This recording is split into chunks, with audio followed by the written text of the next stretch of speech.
नमस्कार, आप देख रहे हैं कैपिटल टीवी बिहार। मैं हूं आपके साथ सृष्टि शाह।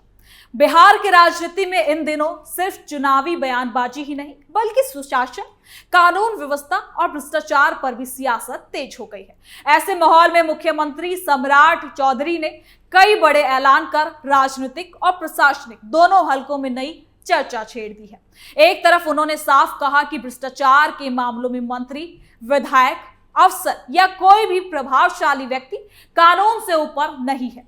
वहीं दूसरी ओर राज्य में 100 फास्ट ट्रैक कोर्ट स्थापित करने की घोषणा कर उन्होंने न्याय व्यवस्था को तेज और प्रभावी बनाने का दावा किया है। इतना ही नहीं, सरकार अब TTT यानी कि टेक्नोलॉजी, ट्रांसपेरेंसी और ट्रस्ट के फॉर्मूले पर आगे बढ़ने की बात कर दी है। दावा है कि तकनीक के जरिए सरकारी कामकाज में पारदर्शिता बढ़ेगी, भ्रष्टाचार पर लगाम लगेगा और जनता का सरकार पर भरोसा मजबूत होगा। लेकिन सबसे बड़ा सवाल यही है कि क्या ये घोषणाएं सिर्फ सरकारी दावे बनकर रह जाएंगी या फिर वास्तव में बिहार की प्रशासनिक व्यवस्था में बड़ा बदलाव देखने को मिलेगा। क्या भ्रष्टाचार के खिलाफ कार्रवाई में सचमुच बड़े चेहरों पर भी शिकंजा कसा जाएगा और क्या 100 फास्ट ट्रैक कोर्ट से आम लोगों को समय पर न्याय मिल पाएगा? इन्हीं तमाम सवालों पर सरकार के बड़े दावों की पड़ताल करेंगे इस रिपोर्ट में।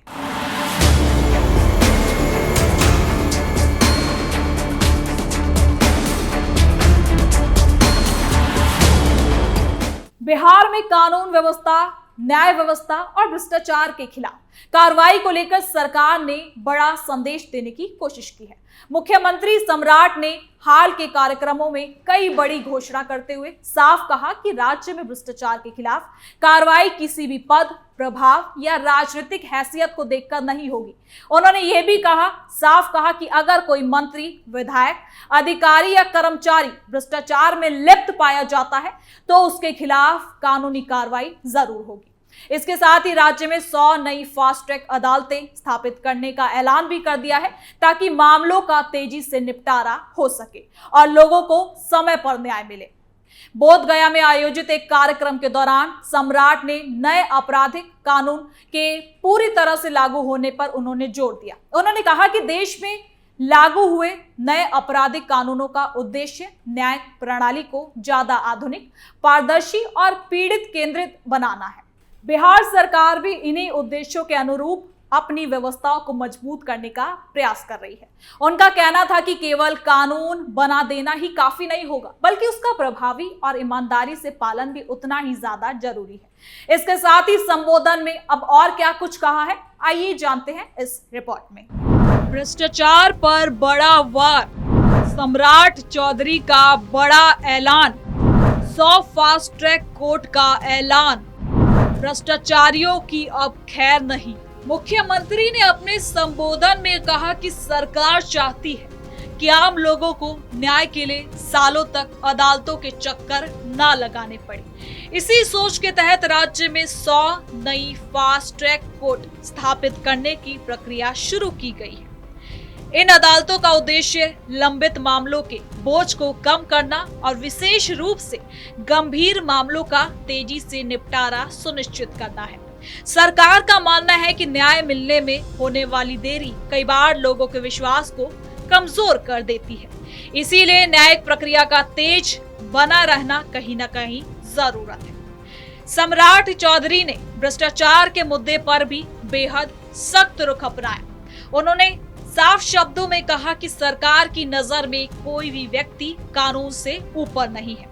अगर किसी मंत्री, विधायक, सरकारी अधिकारी या कर्मचारी के खिलाफ भ्रष्टाचार के सबूत मिलते हैं तो जांच एजेंसियां बिना किसी दबाव की कार्रवाई करें। उन्होंने संबंधित एजेंसियों को निष्पक्ष जांच और कानूनी प्रक्रिया का पालन करते हुए आगे बढ़ने का आदेश दिया। सरकार की इस घोषणा को प्रशासनिक स्तर पर भी एक महत्वपूर्ण संदेश माना जा रहा है। लंबे समय से ये सवाल उठता रहा है कि क्या प्रभावशाली लोगों के खिलाफ भी उसी तरह कार्रवाई होती है जैसे आम लोगों के खिलाफ होती है। सम्राट चौधरी के बयान को इसी दिशा में देखा जा रहा है, जिसमें उन्होंने साफ किया कि सरकार किसी भी स्तर पर भ्रष्टाचार को स्वीकार नहीं करेगा। इस दौरान उन्होंने बिहार सरकार की नई प्रशासनिक सोच का भी जिक्र किया। उन्होंने कहा कि राज्य में शासन व्यवस्था को और ज्यादा प्रभावी बनाने के लिए TTT यानी कि टेक्नोलॉजी, ट्रांसपेरेंसी और ट्रस्ट के सिद्धांतों पर काम किया जाएगा। सरकार का मानना है कि आधुनिक तकनीक का इस्तेमाल बढ़ने से सरकारी प्रक्रियाएं और ज्यादा पारदर्शी बन सकती है और जनता का विश्वास भी मजबूत होगा। टेक्नोलॉजी यानी तकनीक के जरिए से सरकारी सेवाओं को डिजिटल बनाया जा सके, ऑनलाइन सेवाओं का विस्तार हो, डिजिटल रिकॉर्ड, ई-ऑफिस प्रणाली और तकनीकी निगरानी जैसी व्यवस्थाओं के जरिए प्रशासनिक कार्य को और ज्यादा जवाबदेही बनाया जाए। सरकार का मानना है कि जितनी ज्यादा प्रक्रियाएं डिजिटल होंगी, गड़बड़ियों और भ्रष्टाचार की जो शिकायतें हैं वो भी लगातार कम होती जाएंगी। ट्रांसपेरेंसी यानी पारदर्शिता पर भी सरकार खास जोर दे रही है। सरकारी योजनाओं के लागू होने, वित्तीय लेन देन और प्रशासनिक फैसलों को ज्यादा पारदर्शी बनाने की दिशा में कदम उठाए जा रहे हैं। उद्देश्य ये है कि जनता को सरकारी कामों की जानकारी आसानी से मिल सके और जवाबदेही भी सुनिश्चित हो। अब आते हैं ट्रस्ट पर। विश्वास सरकार की इस रणनीति का तीसरा खास आधार है। सम्राट ने कहा कि जनता का विश्वास किसी भी लोकतांत्रिक सरकार की सबसे बड़ी ताकत होता है। अगर लोगों को ये भरोसा हो कि कानून सबके लिए एक समान है और भ्रष्टाचार पर निष्पक्ष कार्रवाई होगी, तो शासन व्यवस्था और ज्यादा मजबूत होती है। नए आपराधिक कानून का उल्लेख करते हुए उन्होंने कहा कि इस कानून का उद्देश्य न्याय प्रणाली को समय के हिसाब से बनाना, जांच एजेंसियों, अभियोजन पक्ष और न्यायालयों के बीच बेहतर तालमेल स्थापित कर मामलों का तेजी से निपटारा किया जा सकता है। इसके लिए पुलिस अधिकारियों और उनसे जुड़े विभागों को भी आवश्यक प्रशिक्षण दिया जाएगा। फास्ट ट्रैक अदालतों की स्थापना को भी इसी व्यापक सुधार का हिस्सा माना जा रहा है। राज्य में बड़ी संख्या में लंबित मामलों के चलते न्यायिक व्यवस्था पर लगातार दबाव बनता है।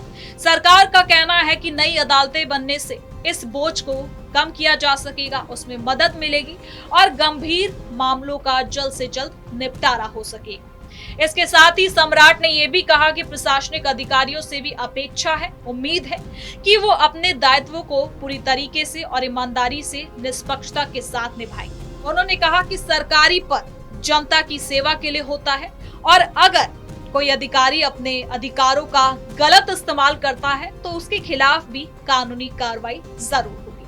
उन्होंने ये भी कहा कि राज्य सरकार भ्रष्टाचार के खिलाफ केवल बयानबाजी नहीं करती, बल्कि विभागों में सुधार के लिए वो कानून के हिसाब से कदम भी उठाती है, जिससे भ्रष्टाचार की गुंजाइश कम हो सके। डिजिटल निगरानी, पारदर्शी प्रक्रिया और जवाबदेह प्रशासन इसी दिशा में कदम उठा रहा है। अब राजनीतिक नजरिए से भी ये घोषणाएं कहीं न कहीं खास मानी जा रही है। बिहार में आने वाले समय में राजनीतिक गतिविधियां तेज होने की संभावना है। ऐसे समय में कानून व्यवस्था, भ्रष्टाचार और सुशासन जैसे मुद्दे राजनीतिक विमर्श के केंद्र में आ जाते हैं। सरकार अपनी प्राथमिकताओं को स्पष्ट रूप से सामने रख रही है और ये संदेश देने की भी कोशिश कर रही है कि प्राथमिकता बेहतर प्रशासन और तुरंत कार्रवाई का है। अब इस पर जानकारों का भी मानना है कि अगर 100 फास्ट ट्रैक अदालतों की स्थापना समय के हिसाब से तरीके से होती है तो उन्हें पर्याप्त संसाधन उपलब्ध कराए जाते हैं, तो इससे न्यायिक प्रक्रिया में कहीं ना कहीं काफी सुधार आएगा। हालांकि इसका वास्तविक प्रभाव अदालतों में नियुक्त न्यायिक अधिकारियों, आधारभूत संरचना और लंबित मामलों के प्रबंधन पर ही निर्भर करेगा। इसी प्रकार भ्रष्टाचार के खिलाफ सख्त कार्रवाई की घोषणा का प्रभाव भी तभी दिखाई देगा जब जांच एजेंसियां पूरी निष्पक्षता के साथ कार्रवाई करें और कानून का समान रूप से पालन हो। सरकार ने जिस प्रकार सभी स्तरों पर कार्रवाई की बात कही है, उस पर अब लोगों की नजर बनी है। सरकार का कहना है कि बिहार को सुशासन, पारदर्शिता और तकनीक आधारित प्रशासन की दिशा में आगे बढ़ाया जाएगा। इसके लिए अलग अलग विभागों में तकनीकी सुधार, डिजिटल सेवाओं का विस्तार और जवाबदेही की नई व्यवस्था लागू की जा रही है। कुल मिलाकर सरकार ने साफ संदेश दिया कि आने वाले समय में उसकी प्राथमिकता 3 प्रमुख क्षेत्रों पर रहेगी: भ्रष्टाचार पर सख्ती, न्याय व्यवस्था को मजबूत करना और प्रशासन को तकनीक आधारित और पारदर्शी बनाना। 100 फास्ट ट्रैक अदालतों की घोषणा, ट्रिपल T फॉर्मूले पर जोर और जांच एजेंसियों को निष्पक्ष कार्रवाई का संदेश इसी रणनीति का हिस्सा है। अब देखना होगा कि सरकार का यह ऐलान कितनी तेजी से जमीन पर उतरता है। अगर घोषणाएं, योजनाएं समय पर लागू होती हैं, तो जांच एजेंसियां निष्पक्ष कार्रवाई करती है, तो न्यायिक सुधार भी संभव है। तो इसका असर राज्य की प्रशासनिक व्यवस्था और आम लोगों के न्याय के अनुभव दोनों पर दिखाई दे सकता है। फिलहाल सरकार ने अपनी मंशा साफ कर दी है कि कानून के शासन, पारदर्शी प्रशासन और भ्रष्टाचार के खिलाफ सख्त कार्रवाई आगे भी जिम्मेदारी बनी रहेगी और सरकार की यही प्राथमिकता है। तो फिलहाल के लिए इस खबर में इतना ही। देखते रहिए कैपिटल टीवी बिहार।